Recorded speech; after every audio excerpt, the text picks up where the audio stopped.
آج کوئی بے روزگار ہے، کوئی قرض کے نیچے دبا ہوا ہے، کوئی تنگ دستی کا شکار ہے، معاشی طور پر تقریباً ہر بندہ پریشان نظر آ رہا ہے، ایسے ہی ہے نا؟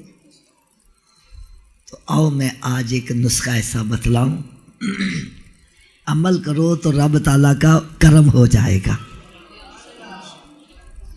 حدیث مبارکہ میں آتا ہے ایک صحابی رضی اللہ تعالیٰ عنہ سونے آقا صلی اللہ علیہ وسلم کی بارگاہ میں حاضر ہوئے، عرض کرنے کہ یا رسول اللہ صلی اللہ تعالیٰ علیہ وسلم، میں تنگ دست رہتا ہوں، قرض کے بوجھ کے نیچے دبا رہتا ہوں، اپنی طرف سے میں نے بڑی کوشش کی 2 وقت پیٹ بھر کے کھانا ہی مل جائے، لیکن بات نہیں بن سکی۔ جب ہر طرف سے مایوس ہو گیا تو آپ کی بارگاہ میں حاضر ہو گیا ہوں، آپ مجھے کوئی نسخہ ایسا بتلا دیں میرے لیے آسانیاں ہو جائیں۔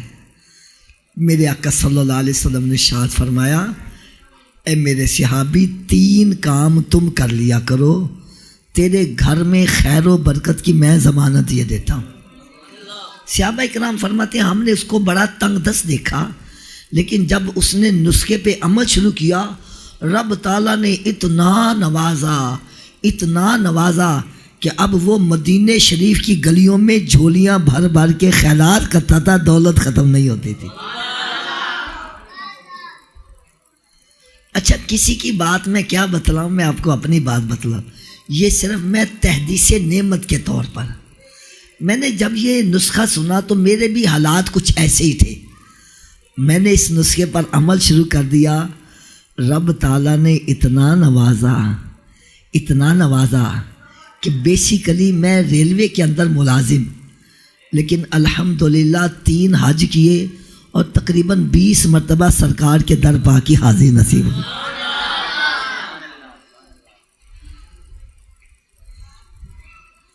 آپ سوچ رہے ہیں کہ وہ نسخہ پتہ نہیں کتنا مشکل ہوگا، تو بھائی سنو، وہ 3 کام کون کون سے ہیں؟ فرمایا نمبر 1، جب گھر میں داخل ہوا کرو تو گھر والوں کو سلام کر دیا کرو۔ گھر میں اگر کوئی نہیں ہے، خالی گھر، کوئی سلام کر دو۔ دوسرا کام فرمایا 1 مرتبہ مجھ پر بھی سلام بھیج دیا کرو، السلام علیکہ ایھا النبی ورحمۃ اللہ وبرکاتہ، یا اتنا کہہ لیا کرو الصلاۃ والسلام علیکہ۔ کتنے کام ہو گئے جی؟ اور تیسرا کام فرمایا 1 مرتبہ سورہ اخلاص بھی پڑھ لیا کرو، قل ھو اللہ شریف۔ اب تینوں کام کیسے کرنے ہیں میں پریکٹیکل کر کے بتلاتا ہوں۔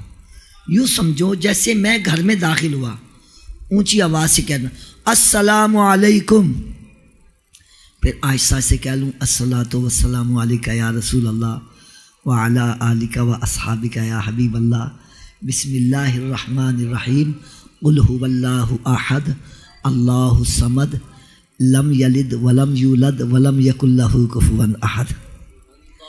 ہمارے ہاں ایک پنجابی میں مثل موجود ہے کہ کسی کام کے کرنے سے زیادہ فائدے ملے، اسی کہنے نالے چوپڑیاں تے یار میرے آقا کے غلام بن جاؤ، چوپڑیاں بھی لبے تے کئی ملن۔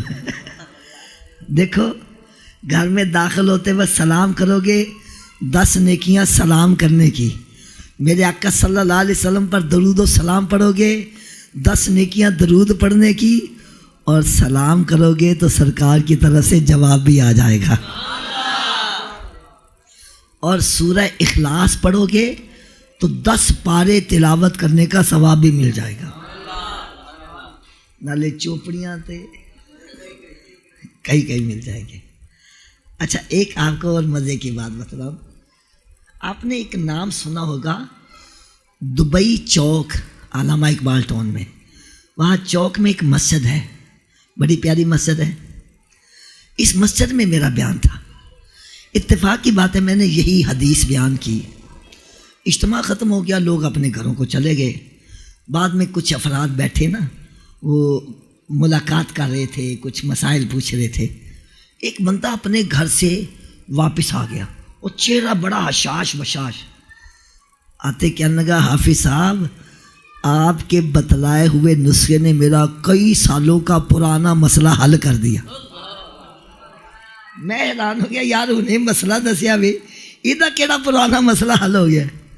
مجھے کہنے لگا حافظ صاحب کئی سال ہو گئے میں اپنی بیوی کو نہیں بلاتا تھا، بول کلام بند تھی، اور میاں بیوی آپس میں ناراض ہو جائیں تو گھر کا نظام درم برم ہو جاتا ہے۔ کہنے لگا کئی سال ہو گئے، نہ وہ مجھے بلاتی تھی میں نہ اس کو بلاتا تھا۔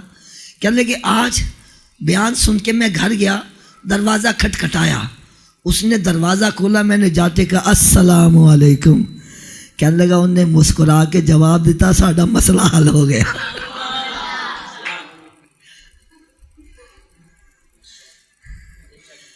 اور میں پھر کیا کہوں گا؟ میں یہ کہوں گا کہ جن کو حقیر جان کے تم انہیں بجھا دیا، ارے یہی چراغ جلیں گے تو روشنی ہوگی۔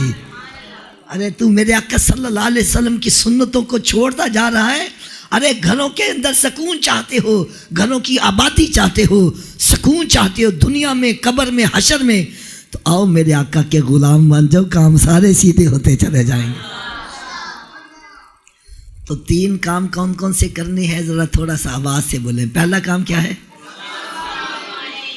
دوسرا کام، تیسرا کام، سبھی کام کریں گے نا جی؟